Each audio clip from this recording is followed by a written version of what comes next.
ده كده معانا جهاز جنرال بيشتغل بغاز 410.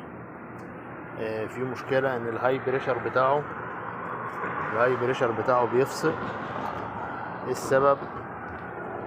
ان الغاز بتاعه مفيش غاز، بيدي عطل A4. فاحنا طلعنا على الجهاز بره اهو بنحل المشكلة، هنملى غاز ونتابع معاكم. كده طبعا احنا بنشحن هنا عشان بيفصل الهاي بريشر، عملنا عليه كوبري اهو الهاي بريشر بتاعه ومشغلين شحن اهو. راجعوا على عندنا.